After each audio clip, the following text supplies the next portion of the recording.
Well, welcome everyone. I believe this is the 67th episode of Women on Wealth. I might have miscalculated my numbers in the last podcast. But welcome to Women on Wealth. I'm so excited today to have a conversation around college admissions because number one, we all know how expensive and stressful this time can be as parents are working with their loved ones to go through the process. We know how expensive it is, whether it's private, whether it's public. We've talked a lot about inflation over the last few years coming out of the pandemic. The highest rate of inflation outside of healthcare is college education. And then there's that whole emotional aspect. So I have today with us Nicole Kelman, who's going to talk about all aspects of college admission. So Nicole, welcome. Thank you for having me. Oh, this is exciting. So Nicole is the founder of New England Education Consultants. She has spent so much time working in the admissions part of this process. So you were director of undergraduate admissions for about a decade. Yes. You were at a handful of schools, Muhlenberg, Stony Brook, Brandeis, Bentley. Yes. And you also have your Master of Science in Higher Education Administration. You're a member of the Independent Educational Consultants Association and the New England Association of College Admissions Counselors. Yes. Wow. So I have a lot to share. Yeah, absolutely. I know you do. And from our last conversation, this is why I'm so excited to have you on. So talk first about how you came to where you are now, because I think this is a niche that a lot are not aware of. Yes, it is always surprising to me how many families don't know that there is independent consulting available to them, especially in Connecticut. It tends to be a little bit more popular. So I'm always shocked when someone is not aware that this service is available. I think, in this modern time of college admissions, it really is almost required or necessary to get additional help navigating this process. It has become so complicated, way more than it was when I applied to college 25 years ago. And I think with the coupling of COVID as well, being on top of that, it's just adding an extra layer of complexity to this process. And so my background is in college admissions, as you mentioned. So the way that I consult with the families that choose to work with me is I basically just share all my insight into what I know about how college admissions committees make their decisions, what those conversations are like behind closed doors, what are their priorities. And I think that there's a lot of comfort that comes along with that in the clients that I work with. But very quickly, the way that I entered into independent consulting, I loved my time working in college admissions, but I think I learned pretty early on that I really hated rejecting students. That was not a fun part Can't of my imagine. job. Yes.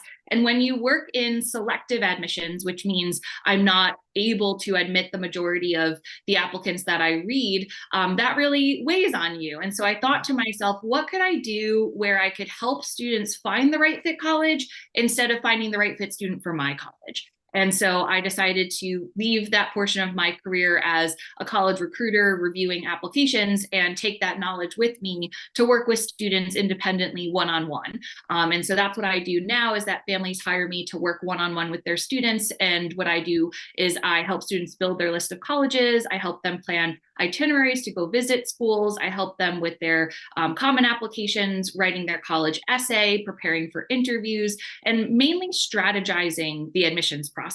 Unfortunately, in the United States, because of the plethora of options, there's about 4,000 colleges and universities in this country. So how do you possibly narrow it down? I see myself as a college matchmaker. So I listen to the criteria that students want and parents want and try to synthesize that and come up with a list of good fit schools. To me, a big piece of my practice and the consultants that work under my umbrella is that we really put the stress on fit, not just acceptance rate or rankings. Those can be a part of the process, but really it's about what foundation is going to build a student towards success in their future. And so finding that right fit environment makes a world of difference.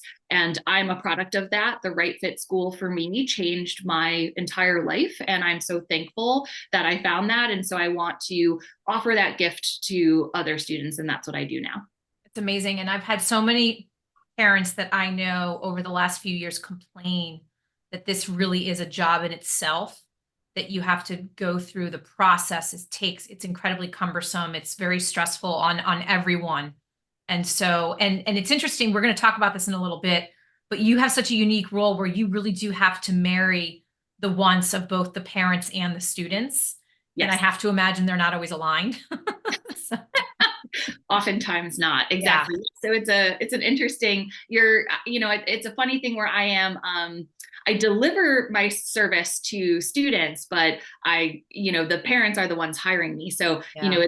but it really is a family collective effort. Like, yes, the student is the one going to college, but everybody has to be in agreement around that decision. And, everybody knows what's best for the student as well. And so it's, everyone's opinions and input makes a difference. Makes a difference, yeah. And you mentioned earlier how many schools there are to choose from in this country today, which is absolutely ridiculous. Even in the pandemic with universities shutting down, it's Yeah. still an incredible number. And I know for you, it's not just about the cost. So can you talk about, with all these options, what process you have to help the students marry to where they think they should go? Yeah, absolutely. So, I think that we have a unique opportunity here in the United States. There's no other country that has that many options. And so, the best part about college in the United States is the variety that we have so many schools to choose from to find the right fit. It's not just about, oh, I want to study biology, so I have to go to this one university. There's so many options. And so, finding the right fit, to me, what I've kind of come up with is a three-part process. Number one, finding the academic fit for that student. So it's kind of like this Goldilocks type of scenario where you want to find a school that is going to be appropriately academically challenging for the student, but not so much so that they're going to be drowning. So you want the student to find this middle ground type of academic environment, because if that student gets admitted to a school that is too challenging for them and they fail out, that doesn't serve anybody. The college doesn't want you to fail out and the student doesn't want to fail out. So you want to find this really good happy medium place where there might be some students that are slightly more intelligent than your child and maybe slightly less intelligent than your child. Like right in the middle is really what you want for an academic fit, where the student is going to grow academically during their time at that school. And then the second piece being personality fit. So, you want to find that right environment where students feel confident and comfortable right away to make friends and get involved and try new things and experiment. So that personality match is so important. And I feel like a lot of families don't think about that piece. They just think, okay, here's the rankings. Here's what the school offers, black and white on paper. This is how we're going to choose the right fit. But that personality piece is so important. So spending time on campuses so that students can feel if this is the right fit vibe for them, basically. It's kind of like dating. You want to find, that right fit environment. There could be multiple schools that will be a good, appropriate academic fit for you. But aside from that, what's going to be the right personality fit for you? So spending time interacting with current students is what I recommend, not just the students that work in the admissions office who are trained to tell you what you want to hear. Meeting other students, I think, is also important. And I know that because I used to write those scripts. So, but there's pros and cons to all of the above, but spending time is important. And then the third piece is the financial fit. That is so important. And I feel as though that's the one component that parents often skip over in talking with their student about criteria in a college. And I actually encourage all of my families to specifically find a time to sit down at your kitchen table with your child and discuss what is affordable for your family. Oftentimes I have families that say, well, if it's the best school that my child can get into, we will find a way to pay for it. I discourage that way of thinking because I think that there is so much more of a strategy around this, that you don't want to put your child into unnecessary debt. You want to talk about what is within your family's budget and then strategize around that. There is a process to this where I explain to families that if your child's academic profile falls in the top half or top 25%, of a school's applicant pool, they are likely to receive merit scholarship money, which is basically just a discount. It's a coupon. It's a college saying, we love your child so much. They are very attractive to us as a business, and we would like to incentivize you to enroll at our institution. Here is 30% off tuition, is basically what a scholarship is. And so if a family is trying to ensure that they can get that discount, maybe if you already know that you are not going to qualify for need-based financial aid at an institution, you can still qualify for merit scholarship at that institution. And that is based on your student's academic record. So there's a strategy to that of understanding, where does your student fall? Just because a student is admissible does not mean that they will be admitted, and does not mean that they will receive scholarship. So if a student's academic profile falls in the middle 50% range of that school's admitted student applicant pool, that does not even guarantee that they will be admitted. So a lot of times parents will look in, one of those college guides or somewhere online, and they'll say, well, my child has a 1250 SAT and the average admit student is a 1250, so they're going to get in. No, that just means you're admissible. That doesn't mean that you will be admitted. And having that 1250 does not mean that you'll get scholarship money. You need to be a student that's in the top half or top 25% of that applicant pool in order to receive that merit scholarship award. So that's kind of about financial fit. And then there's another added layer to negotiating those dollar amounts as well. So separate conversation, but those three components are how I describe fit. So the merit scholarship, if I can just ask a couple follow-up questions, because this actually, it's so funny, this came up this weekend. We were with friends, and their daughter just got accepted into a handful of state schools across the country as an out-of-state student. And one of them is giving her a $30,000 discount, which surprised her dad, because they didn't apply for anything. So these merit scholarships, you don't necessarily apply for. Correct. At most schools, no. It's just based off of your application, what you send to that school. A lot of folks don't realize your merit scholarship typically is awarded through the Office of Admission, and then your need-based financial aid is awarded through the Office of Financial Aid. Separate offices, they do overlap, but separate committees and discussion. So correct. And your view is that happens most often to the top quartile of the applicants that typically, Okay. Sometimes the top half, top 30%. It depends on the strength of the pool that particular year and what that college chose to do the previous year. And from your perspective, do you have a way to help the families identify where the children can apply, that they come in the top quartile? Yeah, that's my job. Yep. I just want to clarify that. Yep, that's my expertise. Exactly. So again, I always tell students, I'm going to let you know what's the right academic fit for you. Tell me what's the right personality fit. We're going to meet in the middle and find those appropriate fit schools. But that's all about making sure that your list of colleges is balanced. So determining how many schools are target schools, safety schools, reach schools. Typically what I recommend, I'm happy to share what I recommend, is I usually tell my students, you want about half of your list to be target schools. So 50% of your list, target schools, meaning that your academic profile falls in the middle 50% of that admissions pool. That does not guarantee admission. That does not guarantee scholarship, but that does mean that you have like a 50-50 chance of being admitted to those schools. I recommend about 30% of your list be safety schools, schools where your academic profile falls in the top half, top 25% of that applicant pool. It's likely that you'll be admitted and likely that you'll receive scholarship money. Nothing's guaranteed, but that's likely. And then you want about 20% or less to be reach schools, meaning that you want your reach schools to be about 20% of your list, so or less if possible. So reach schools are schools where your academic profile falls in the bottom half or bottom quarter of that applicant pool.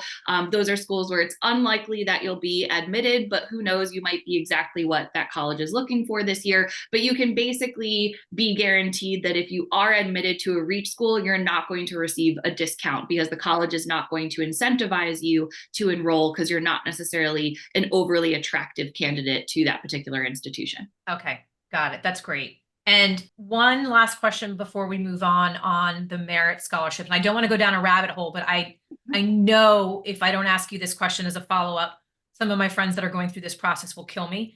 Is that merit scholarship negotiable? Absolutely. So but it depends. So Okay. yes, and it depends. So the quick answer is yes, typically. Now, here are things to know is that every college has a different price tag. Yeah. So, private schools are going to have a higher price tag, but they also have more money to award students. Like they can Yeah. offer more discounts than a state school. A state school is already in the affordable range, so Yeah. they're less likely to offer a significant discount to you. So I always tell families, once you received all of your offers, admissions offers and scholarship offers and financial aid offers, put all of that into a spreadsheet and don't just look at the total cost of attendance, but what's the percentage discount that you're Yeah. getting?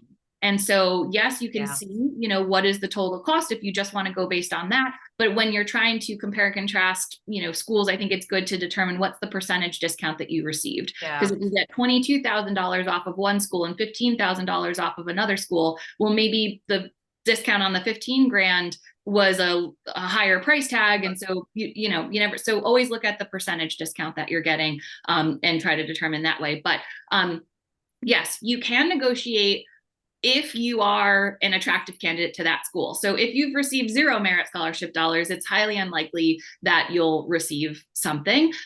It's always worth it to call because everybody loves a discount, right? So colleges know that. And if you are an admitted student, they want as many admitted students to accept their offer of admission as possible. They don't want everybody to say, no, that's not good for them. So they have specific statistics that they're using on their end. They're looking at past year's data to determine how many kids do we admit with the potential of how many are going to be accepting our offer. It's a lot of strategy on their end. Yeah. But, they want to incentivize you to pay your deposit and enroll if you've been admitted. So if you've received 0 merit scholarship dollars, there is the possibility that you can pick up the phone and ask if there's any chance that you can be reconsidered for a scholarship award. Sometimes they'll throw you like 1 or 2 grand to just feel like you're getting a discount.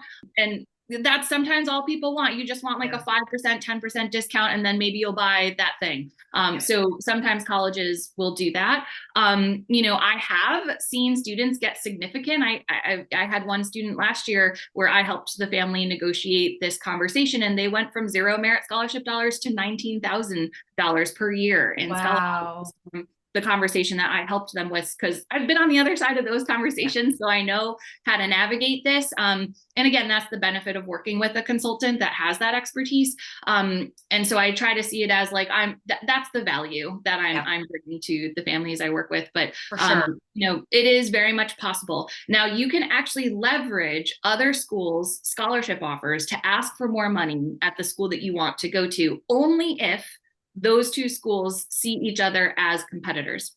Got it. So if you are trying to leverage, money from, a private school in Connecticut to a state school in Michigan, they're probably not going to see each other as competitors. So probably not. But if you're looking at like state school to state school within New England, or if you're looking at like 2 private schools that are within the same, acceptance rate bracket in the same state, those.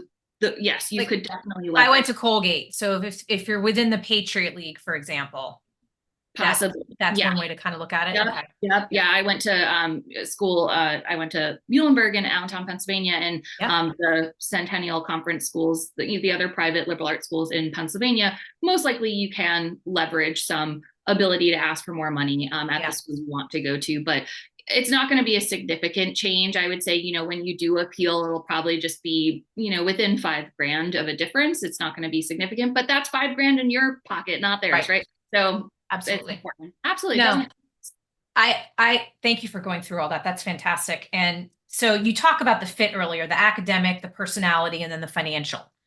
And I'm thinking of the personality fit. And some of us are so proud of where we went to school. Like you have your banner behind you. I mean, everyone I know knows I went to Colgate. It's like I talk about it all the time. But what's interesting is when I was going through the college process, my parents really wanted me to go to their alma mater down south. And I remember going on the tour, and the girl on the tour said very emphatically, "You don't go to a football game unless you have a date." And I remember thinking, holy cow, really? I mean, I grew up in New Jersey. So that to me, I was out. And I think my parents were a little upset about that. But that for me was the personality thing is such a big thing. So I don't know if that's the same case today down there. However, to your point earlier about how much things have changed. So for someone like me, as my daughter's going to get ready in a few years to go through this, how do you explain to a parent like me how much the process has changed? How do you have that conversation? I think the hardest part is that this is not your journey. It is your student. Come on. I know. And it's so hard to wrap your mind around, but they have to go live there for 4 years, not you. And you can want the world for your child, but they have to want it more than you want it, which is the hardest part. Yep. And then the added layer of comparing yourself and your child to everybody else around you, all the Facebook groups, all the, parent events, you got to keep the blinders on. This is your own unique process with your own unique child. You cannot compare. I often get phone calls from parents that are like, well, my child has the same GPA and same SAT scores as this other kid. Why did my child not get admitted, but this other kid did? There's so much context around that. Well, how many AP and honors level courses did that student take? What did their resume look like? How many leadership roles do they have? How long were they involved in their activities? What major were they applying into? There's so many other pieces. Did your family apply for need-based financial aid? It's a lot. So you can't just look at the black and white. It's never black and white. There's so many more pieces and context around that. So, my advice would be, it's a work in progress. It's not going to be immediate, but it's your own child's journey. And you're working with teenagers. They constantly change their minds. This is such a developmental time in their life. Oftentimes I start working with the student at the beginning of junior year. By the end of junior year, they're a completely different person. And I'm like, where did you come from? It's just such a transformative time in their life, going from a 14-year-old to a 16-year-old. Oh my God, night and day. So you're going to experience that growth within your student. And if they're not emotionally invested in this thing called the college process yet, don't panic. They're going to become emotionally invested when it starts becoming real. Yeah. So it takes time, and going to visit colleges, I think, is really helpful for the student to say, oh, I really like this. I'm going to use this as my motivator to do well in school, so that I'm going to open doors to give myself a chance to pursue this thing that I really like. Or if the student is just like, I really don't know what I like, I call that like decision paralysis. When there's so many options and kids don't know what they should be choosing, that's also okay. And so we want to try to make this large, scary thing into something that feels more smaller and manageable. So we just talk about those little things. And I say, you can also start by just visiting colleges that are locally around you, even if you have no intention of applying to those schools, but just getting a feel of, do I like the size, the environment, the aesthetics, the types of students, the setting. Those are all important characteristics to think about as well. But yes, your teenager is going to change their mind. You may start with a list of 30 schools, and then 6 months later, they want to start over. No problem. Like, that's okay. It's never too late. I would say, it's not even too late if you applied to colleges and then they change their mind. No problem. You can add on more schools. You can, have a good, well-balanced list of schools that are in different locations, different settings, so that if they do change their mind after they apply, they're going to have some options to consider. That's also a good strategy. They may change their mind after you deposit. So the deadline to make your decision as a student on where you'd like to go to college is May 1st of your senior year. And I tell students, you can change your mind before, you can also change your mind after that. I would say the only time that you shouldn't change your mind is like when you arrive to the campus to move in, maybe not move in day. Don't change your mind. But you can change your mind the day before or the day after. Kids are transferring, there's so many possibilities. And I think that this decision paralysis comes from students and families thinking, I have to make this huge decision right now. No, you don't. There's so much time.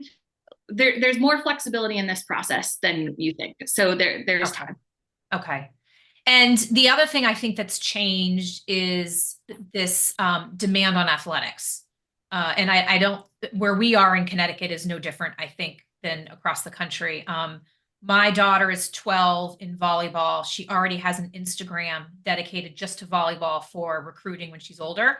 Yep. Who knows if it'll change, but how do you take an important piece for someone like her and marry together the academics with the athletic component? Yep. So I served as the athletics liaison at a D1, D2, and D3 school. So I do have some insight into that process from the admissions perspective. So I always tell students that you should be equally demonstrating interest with the athletics department and the admissions department fully. Okay. So if you have a coach that's pursuing you and you've been in constant email communication with that coach, you should be doing equal amount of communication with your admissions representative in the admissions office that's dedicated to your state and your high school. Okay. Oftentimes I would see that a coach changed their mind last minute and dropped that kid off the roster, but that kid still wanted to go to that university even without that sport, or they wanted to be a walk-on to have a chance, but they still loved that college. And the admissions office never knew that wanted to go to that school. And so they didn't get admitted. So again, it's important to show equal demonstrated interest in both. That's number one. Okay.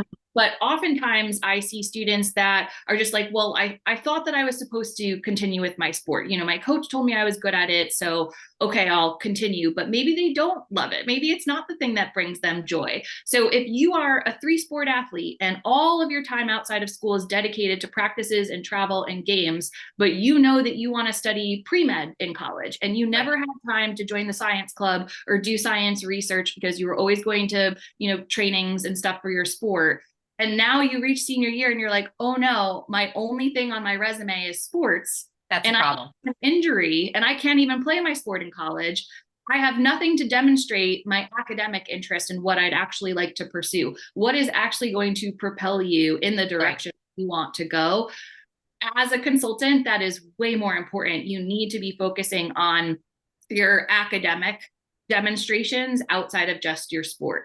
However, if you are very serious about your sport and everyone around you is telling you that you are highly talented and you have that persistence and skill and dedication, yes, you should definitely consider athletics as a possible continuation in college, but there's so many different options for you to be able to continue that sport. It does not have to be at the D1 level. D2, sure. D3 are still competitive, but a lot more manageable. Club sports. Also highly competitive, but much more manageable. There's so many options. And so I always tell students, just keep your mind open, but it doesn't have to be that. I did have a parent recently tell me, my one regret is I wish I didn't put so much stress around sports. You know, my kid ultimately decided last minute that they don't want to continue their sport in college. We just wasted all of this time around their sport and we were so stressed out about it and we were following what our coaches told us. And I think it's okay. It's okay if priorities change. There's no right or wrong here. But I think it's just a matter of having an honest conversation with yourself and your student and maybe reevaluating where do you want to dedicate your time.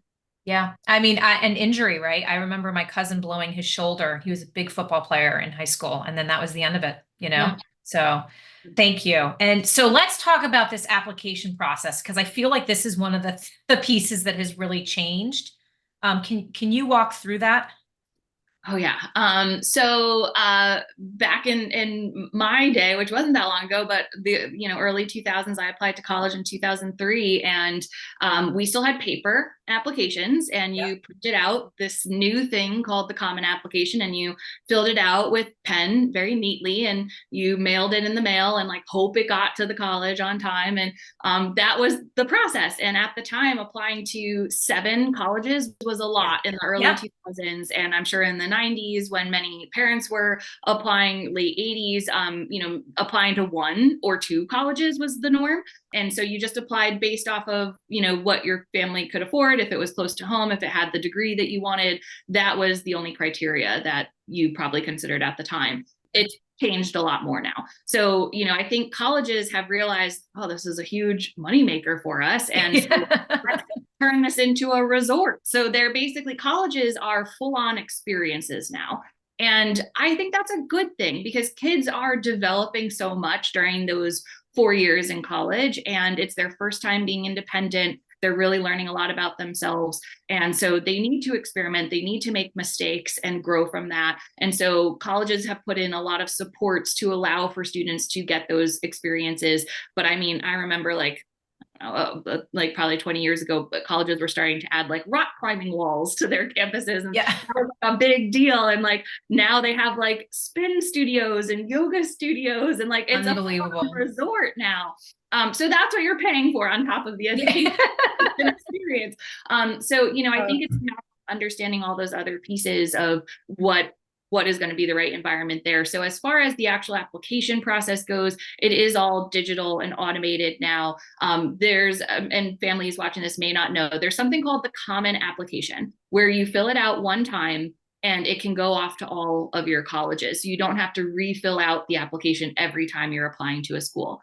I recommend now, don't go crazy, I recommend that kids apply to about 15 colleges now. Wow. It's kind of the average. And is the cost per school, or is it just the common app cost?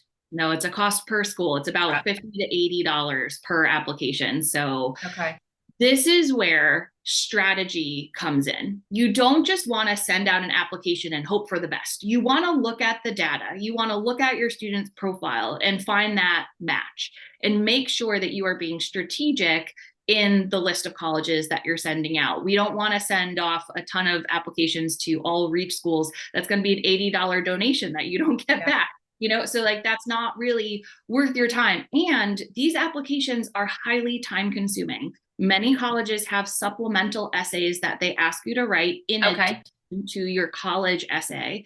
Now, most of the supplemental essays, which means additional short answer pieces of writing, are short. They're not long. I think there's also a common misconception. The college essay is only a maximum of 650 words. That's like a page and a half double spaced. Like we're not writing a novel here. And then supplemental essays are usually around 250 words, like a paragraph. So nothing crazy, but they take a lot of time to come up with answers and to do research and to really be thoughtful in your responses. So, you know, again, it's not just a matter of like, oh, let me just quick write these essays and send off that application. No, this is a highly time consuming process. I would say the entire process takes about 100 hours of work to complete.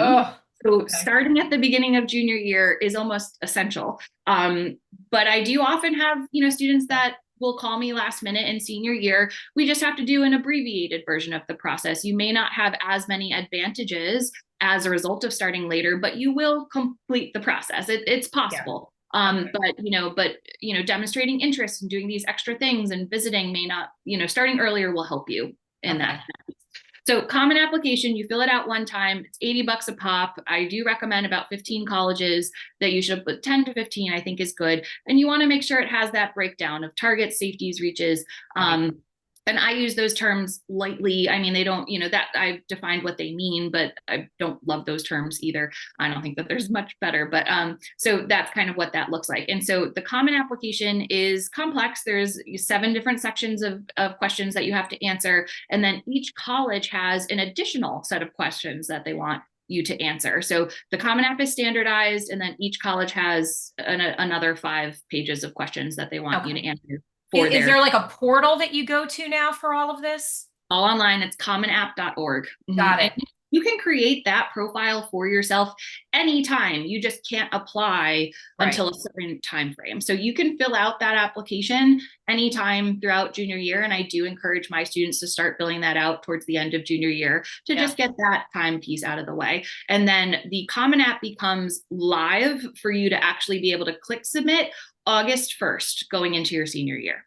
Okay. So that's when you can actually click submit. So if you can have everything done before then, fantastic. But you don't have to. Most kids are probably going to click submit. The students that I work with, I have them click submit anywhere between August to October. And most early deadlines, which means early action and early decision, which we can define these terms, but early deadlines are usually November 1st or November 15th. And then regular decision deadlines are typically in January. So there is a lot of time. However, I advise all of my students, even if you're not applying to a school that has a deadline and any time until January, you should still apply early to just get the process done. So I have all my kids click submit before the end of October, just get everything submitted and done of their senior year. so that you can just focus on your studies and not have this looming over your head for the rest of senior year. Just get everything submitted. It's okay if you apply early, like way before the deadline. Actually, there's an advantage to that. So you should absolutely apply early if you can.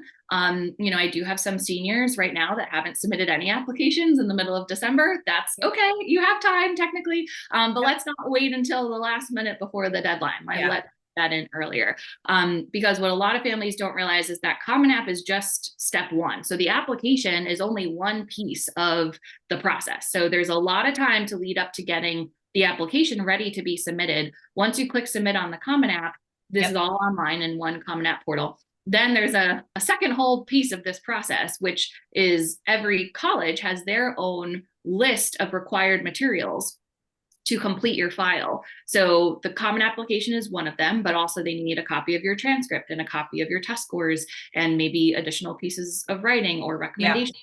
So there's a checklist for every school, and it's different at every school. Unfortunately, it's not a standardized process beyond the Common App itself.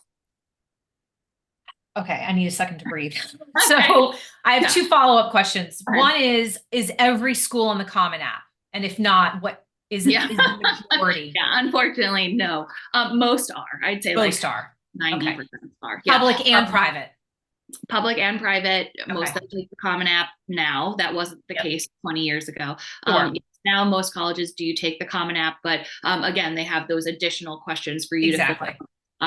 But if a college does not take the Common App, they usually have their own personal application. And so you would have to go to their website, create an account there and fill out. It's exactly the same as the Common App. They just want to own it. They just want it themselves. The reason why is that on the technology side, colleges can't download the information from the Common App itself into their system. They can only download a PDF visual copy of it. So if they have their form, then they can individually download the fields into their system. Okay, and that makes sense. And you brushed on this, so I'm going to ask you to go back. Talk about early action, early decision, because I feel like this has changed a lot as well. Yes, it has. So there are generally three sets of rounds of how you can apply to a college. It originally was just regular decision, which is the latest round. Again, usually that decision deadline is in January, and you usually hear back your decision around the end of March of your senior year. So that's regular decision, no commitment. You can apply to as many schools as you want, regular decision. And that was the original only round. Then early decision came to be as a way for students to commit to a college. So early decision is the scarier round because there is a contract that you have to fill out and sign. And so that contract needs to be signed by the student, one parent, and your school counselor at school. So everybody has to agree and understand what you are signing and the commitment you're making to that school. That agreement says, if you admit me, I will enroll at your college. Is what that says, kind of regardless of anything else. And so it's a way to show your ultimate demonstration of interest in that school. You can only apply to one school early decision at a time. So I'll explain what that means. But early decision is a contract you fill out. You can only apply to one school. That deadline is usually November 1st, November 15th, and you are making a commitment to that school. You can apply to other schools' regular decision at the same time, but you can only apply to one school early decision. Do you usually hear back before January? I was just going to say, so that those decisions are typically released either on a rolling basis. So if you applied in October, you might hear your decision back before the end of October, possibly if it's rolling. But most of the early decisions are released around now, beginning to middle of December. So a lot of kids, as you heard, are starting to hear back their early decisions, which is the commitment round, which is their first choice school. So if they're admitted, this is a happy thing. Now, if you're admitted to your early decision school, you're done. There's nothing else that you need to do. You are done with the process. You're expected to withdraw all of your other applications, and you're expected to deposit at that school that you committed to and signed the contract for. So that's what that means. You throw on your college sweatshirt, you enjoy the rest of senior year, you're done. So that is the benefit of applying early decision. Now, early decision statistically does have a higher acceptance rate, usually double the overall acceptance rate of that college. So if a college admits 25% of their applicants overall, usually in early decision, they might admit close to 50% of those applicants. It does statistically increase your chances of admission So if you are a student that is slightly below the academic average of that school, you should consider applying early decision if it is your clear-cut first choice school, and if you can financially afford that school. So this is another piece of that process.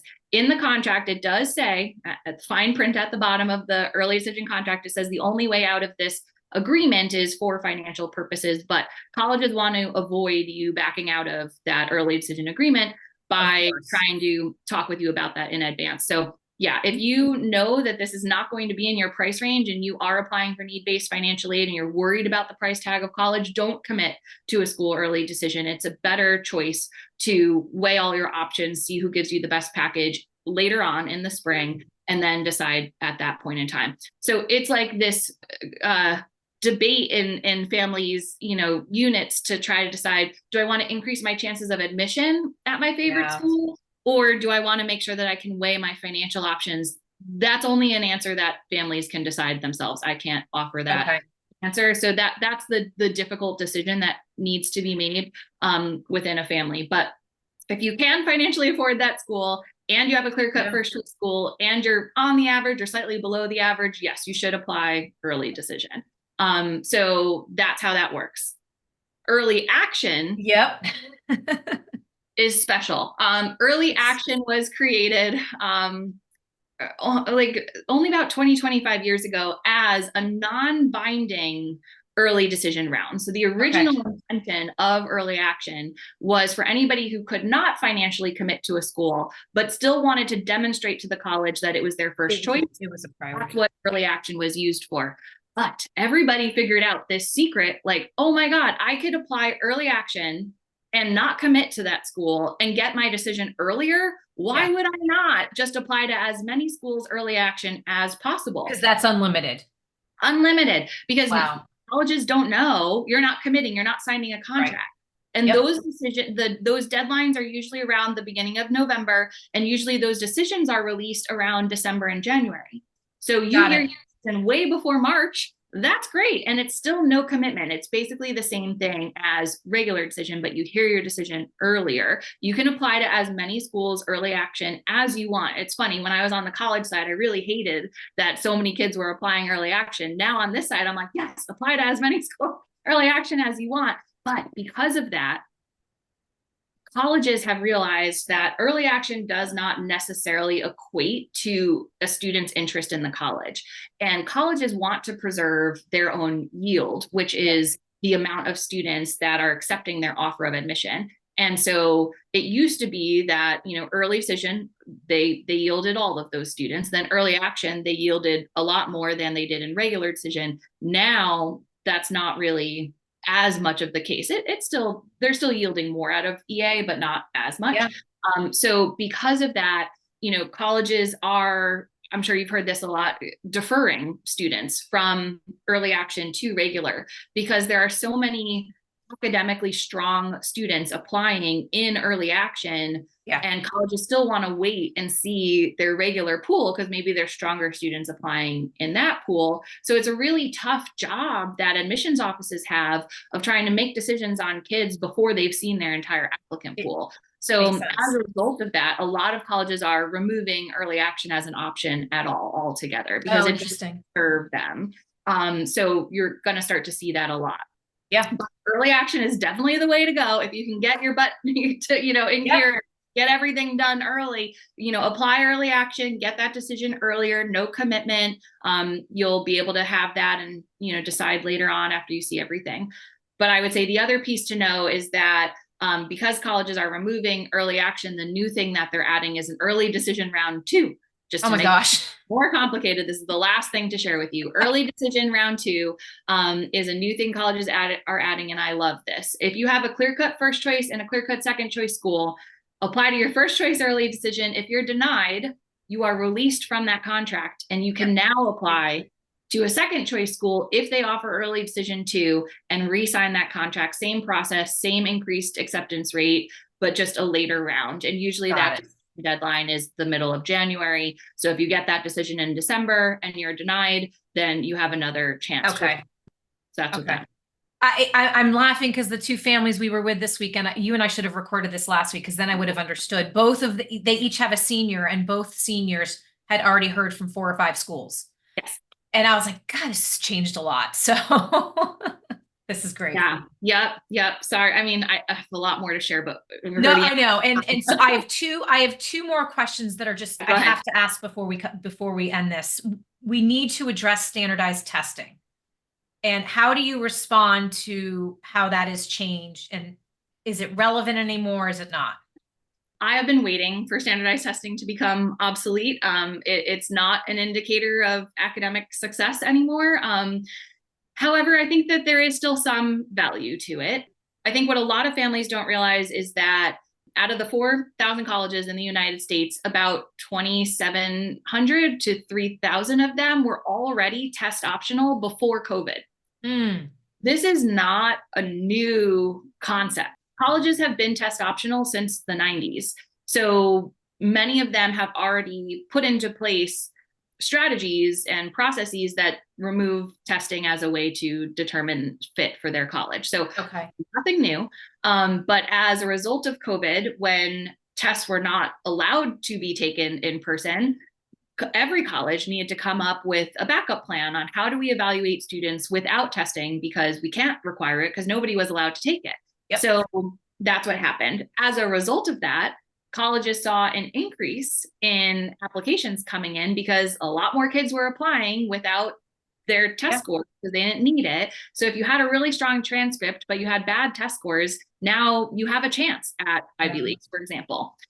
Many of those colleges are probably not going to go back to requiring testing. Some of them are and already have, but many are not because it's a revenue generator. They're getting so many more applicants at $80 a pop. Why would they change that? And so that's what's happening. Okay.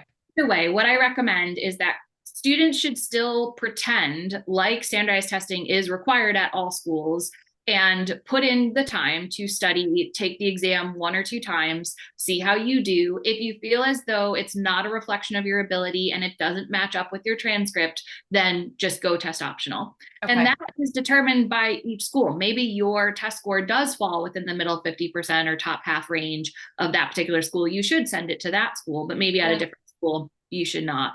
So if you have severe test anxiety, don't stress out over this. You don't have to take the test. Many test prep tutors can give you a diagnostic exam to determine if you should be spending your time studying for the SAT versus the ACT. So that's a good use of your time to work with a test prep tutor to at least get that feedback. You can also take free tests online if that's outside of your budget and prepare that way. But I do think that if you are a pretty good test taker, you should definitely spend time and try to get your scores up. Take it at least 2 times, try both the SAT and the ACT, whichever one you score higher on, take that one again. Colleges do not have a preference between either exam, so it doesn't matter. Yeah. All right. Interesting. And for you, like with your role, what is your ideal? I know you have students that come to you really early on and really late, but what's your ideal time frame of working with a student? Yeah, I recommend starting, like, call me at the beginning of junior year. If you're in the middle of junior year, still a good time. I'd say sometime throughout junior year is when you want to start talking about the college process. If it's before that, we can absolutely still talk. I do work with 9th and 10th grade families, but at that point, it's more college planning, not the college process. What I mean by that is, how do we make decisions earlier on about your course selection in high school, about your activities and how you're dedicating your time? How are you spending your summer? All of those decisions that you're making earlier on can lead to doors either being open or closed by the time you're a senior. So if you know that you want to study business potentially in the future, and you haven't taken any business elective courses or joined a business club or started your own business, let's find those experiences for you now. Or if you think that you want to study engineering in college, but you don't really know what engineering is, let's get you a shadow experience now so that you can see what is the day-to-day task look like in this particular career, and get you that exposure. I always say that it's free to experiment now as a high schooler. When you get to college, that's a really expensive experiment. Let's experiment now. But I think, in general, I think a lot of families don't realize that Education is not something that should just happen to you. You should have an active role in your education and how it goes throughout high school. So it's important to have those conversations early on. Some schools, yeah, the curriculum is decided for you, but most schools, you do have a say in the leveling of each of your courses and the elective courses that you enroll in. And all of these little decisions can make a huge difference in what's going to be an option for you by the time you're a senior. It breaks my heart when a kid calls me senior year and they think that they want to study something in STEM, but they don't have upper level math courses on their transcript. Unfortunately, you don't have the prerequisites to apply into these programs at all. You can try, but it's not going to go well. And so, how do we, just at least keep some doors open? So earlier on is best.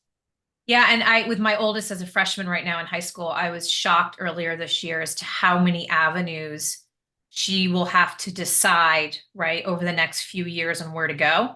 It's a lot of decisions. Right. And your role is so important. I forced her, if you ask her, I forced her to take a business class, a finance class that was offered in her school because it was an intramural. It wasn't mandated. And yeah, I'm using the wrong word. I know it's not intramural, but it's an elective. Yeah. Yep. And it's, that's a really hard conversation for parents to have with their kids, because I was telling her what to do. And having someone like you as an intermediary, I can see a lot of value in that.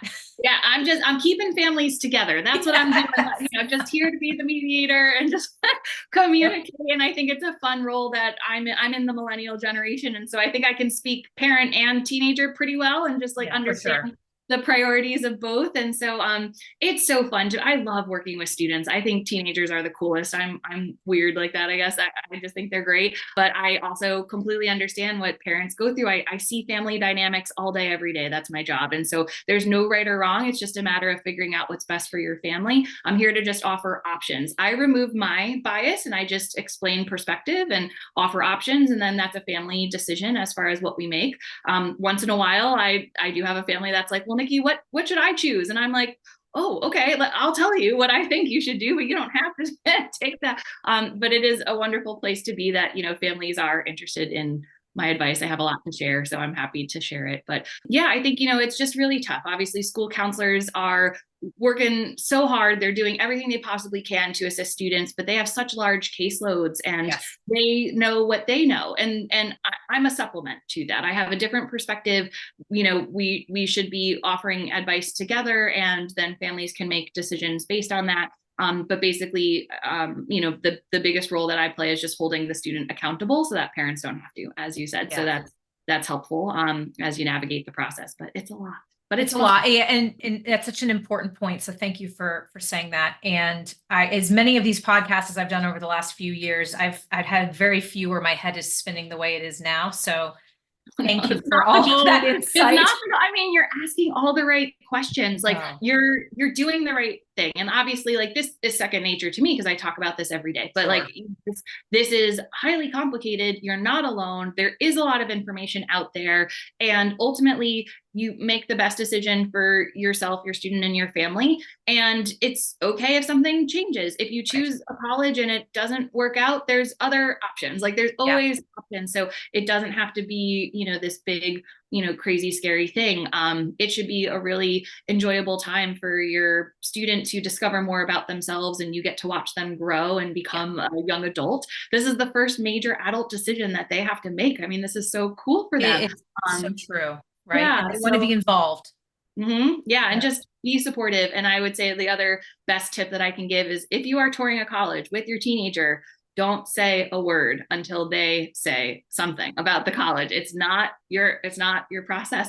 That's the hardest part. I would have difficulty there too, but that teenagers are just going to say the opposite of what you say. So if you say you love a school, they're probably going to say they don't like it. So if you just listen to their opinion first, I think that makes a world of difference, and, understanding that it's their journey, but this is all easier said than done. I get that too.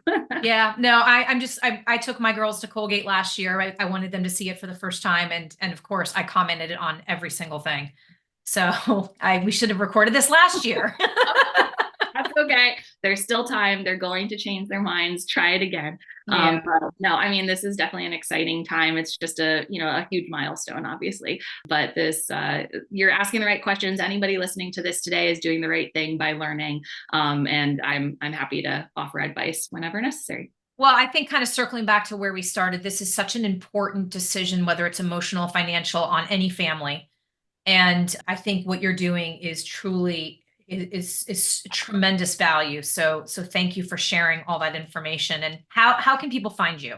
Sure. So my company is New England Education Consultants. My website is needucationconsultants.com. On social media, my handle is needucationconsultants. I post a ton of free advice, free videos on my Instagram and Facebook. You can search for me there. I have 10 consultants that work for my company.